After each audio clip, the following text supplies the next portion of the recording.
نحمده ونصلي على رسوله الكريم اما بعد فاعوذ بالله من الشیطان الرجیم بسم اللہ الرحمن الرحیم۔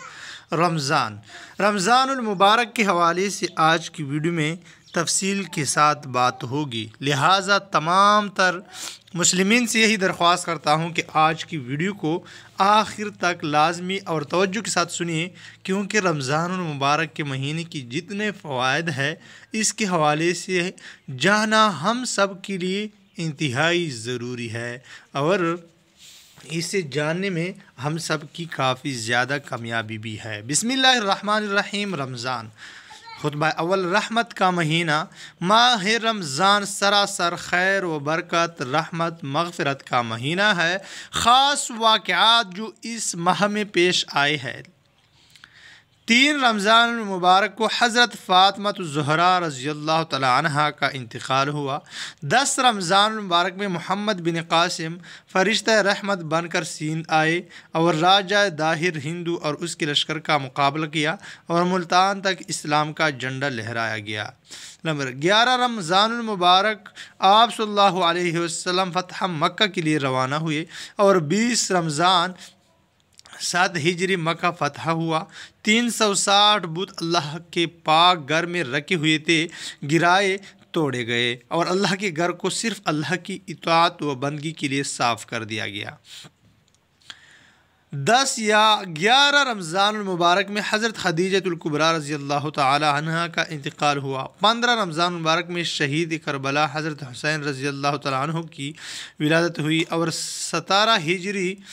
17 رمضان المبارک میں ہی اسلام اور باطل کے درمیان فیصلہ کن معرکہ غزوہ بدر پیش آیا۔ کفار و مشرکین کو شکست فاش ہوئی اور اللہ نے مسلمانوں کی فرشتوں کی ذریعے مدد فرمائی۔ 21 رمضان مبارک میں خلیفہ راشد داماد نبی حضرت علی کرم اللہ وجہہ کو شہید کر دیا گیا۔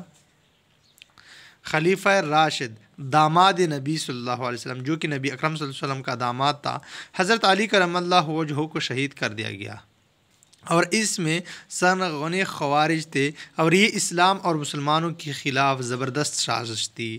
یاد رکھیں کہ یہ واقعات ایک سال کے رمضان مبارک میں پیش نہیں آئے بلکہ مختلف سالوں میں پیش آئے، صرف ماہ رمضان میں پیش آنے کی مناسبت سے یکجا کیے گئے کہ ان موضوعات میں سے امام صاحب یا خطیب مسجد اگر بیان کرنا چاہے تو کر سکتے ہیں۔ اس ماہ مقدس کی خاص عبادت یہ ہے تلاوت قرآن کی کثرت۔ ماہ رمضان میں قرآن پاک کا تلاوت کثرت سے، کیونکہ قرآن پاک اسی ماہ میں نازل ہوا اور حضرت جبریل علیہ السلام کے ساتھ حضور اکرم صلی اللہ علیہ وسلم قرآن پاک کا دور کرتے تھے اور قرآن بکثرت تلاوت فرماتے تھے۔ اس طرح صحابہ و تابعین و بزرگان دین بھی خاص طور پر قرآن کریم کی تلاوت زیادہ فرماتے تھے۔ نیز اسی ماہ میں لیلۃ القدر کی رات آتی ہے جس میں عبادت کرنا 1000 مہینوں کی عبادت سے افضل ہے۔ پھر اسی ماہ میں اعتکاف کی عبادت آتی ہے۔ حضور صلی اللہ علیہ وسلم خود بھی اسی ماہ میں اعتکاف فرماتے ہیں اور صحابہ کرام رضی اللہ عنہم اجمعین کو بھی ترغیب دیتے۔ آخری جمعۃ الوداع بھی بڑی فضیلت کا حامل ہے، اگلی صفوں میں شامل ہو کر پڑھنا چاہیے۔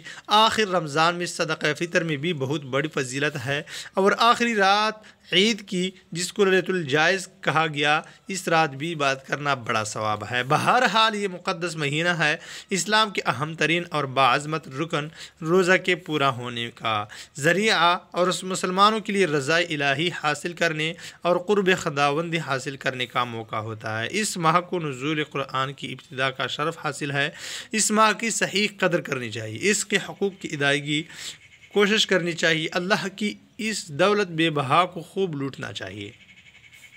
فہم و خاطر تیز کردن نیست تیرا، جس شکستہ می نگیرد فضل شاہ، ترا کچھ پتہ بھی جو پا گیا وہ تمام جہاں پر چا گیا۔ اسے اب کسی سے امید ہے نہ کسی سے خوف، و ہرا اس ہے۔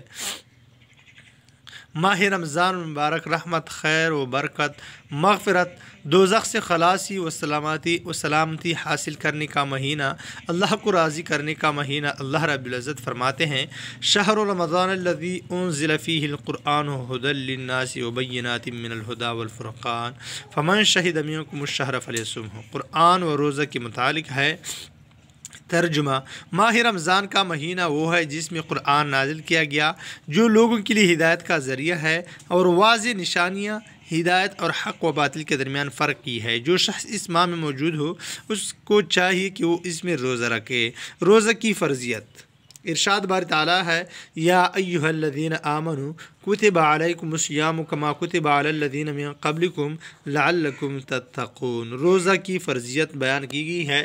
ترجمہ: اے ایمان والو، تم پر روزے فرض کیے گئے جیسے کہ تم سے پہلے لوگوں پر فرض کیے گئے تاکہ تم پرہیزگار بنو۔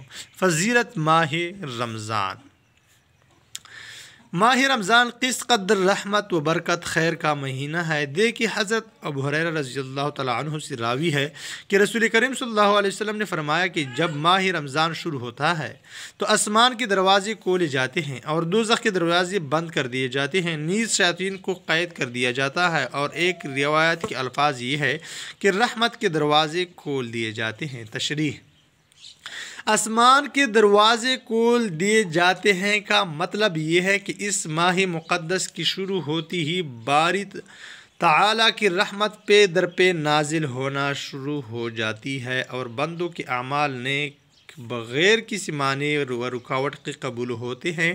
نیز قبولیت کا دروازہ کھل جاتا ہے کہ بندہ جو جائز دعا مانگتا ہے وہ بارگاہ الوہیت میں شرف قبولیت سے سرفراز ہوتی ہے۔ جنت کے دروازے کھل جانے کا مطلب یہ ہے کہ بندوں کو ان اعمال صالحہ کی توفیق نصیب ہو جاتی ہے جو جنت میں جانے کا ذریعہ ہے۔ دوزخ کے دروازے بند کر دیے جاتے ہیں کا مطلب یہ ہے کہ روزہ دار عموماً ایسے کاموں سے بچتا رہتا ہے جو دوزخ میں داخل ہونے کا باعث ہے۔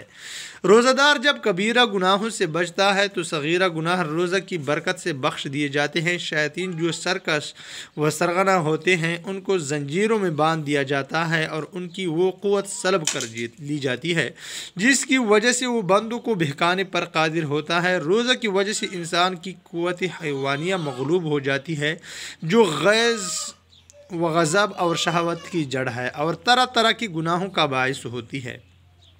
اس کے برخلاف قوت عقلیہ غالب اور قوی ہو جاتی ہے جو طاعات اور نیکی کا باعث ہوتی ہے۔ چنانچہ یہی وجہ ہے کہ رمضان میں دوسرے مہینوں کی بنسبت گناہ کم ہوتے ہیں اور عبادات و طاعات میں زیادتی ہوتی ہے۔ وعن ابی ہریرہ رضی اللہ تعالیٰ عنہ قال قال رسول اللہ صلی اللہ علیہ وسلم: من صام رمضان ایمانا واحتسابا غفر له ما تقدم من ذنبه ومن قام رمضان ایمانا واحتسابا غفر له ما تقدم من ذنبه ومن قام ليلة القدر ایمانا واحتسابا غفر له ما تقدم من ذنبه۔ حضرت ابو ہریرہ رضی اللہ تعالیٰ عنہ سے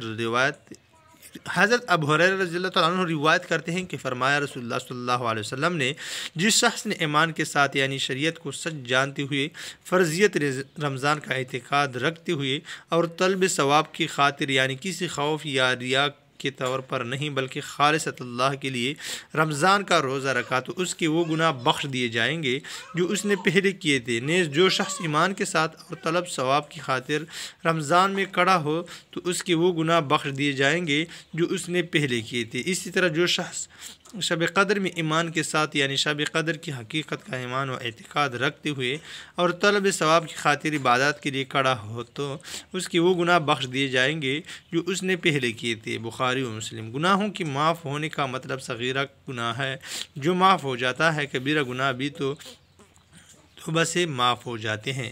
اس وقت ایک دیان ہے اور ان کا دیان ہے یہ وقت دل کو آئینہ کرنے کا وقت ہے۔ اے عظیم از مانگن با عظیم ناتوان عفو کن اندریم جریم، چشم رحمت ادھر کو بھی نظر کیجیے گا، اسی امید پہ آیا یہ گناہ گار بھی ہے۔ رمضان کو روزے کے ساتھ مخصوص کیوں کیا گیا؟ یعنی رمضان المبارک کے مہینے میں روزہ کیوں مخصوص کیا کہ روزہ ہو تو رمضان ہوگا، اگر رمضان ہوگا تو روزہ ہوگا۔ یہ جو فرضیت ہے کہ رمضان ہی میں روزہ رکھنا ہے، کسی دوسرے مہینے میں نہیں، یہ کیوں ہے؟ جب آپ ایک روزہ رکھیں گے، سارا دن کچھ کھائیں گے پیئیں گے نہیں اللہ کے لیے، لیکن وہ اسی مہینے میں اجر و ثواب رکھتا ہے جب رمضان کا مہینہ ہو، کسی دوسرے مہینے میں وہ اجر نہیں ہوتا۔ اور جب رمضان مبارک کا مہینہ ہوتا ہے تو روزہ رکھنے میں زیادہ اجر و ثواب ہوتا ہے۔ یعنی رمضان مبارک کو روزے کیوں فرض کیے گئے، مخصوص کیوں ہے کہ اسی ہی مہینے میں روزہ رکھا جائے۔ تو ناظرین، اس کے حوالے سے ہم اگلی ویڈیو میں تفصیل کے ساتھ بات کریں گے۔ وآخر دعوانا الحمدللہ رب العالمین۔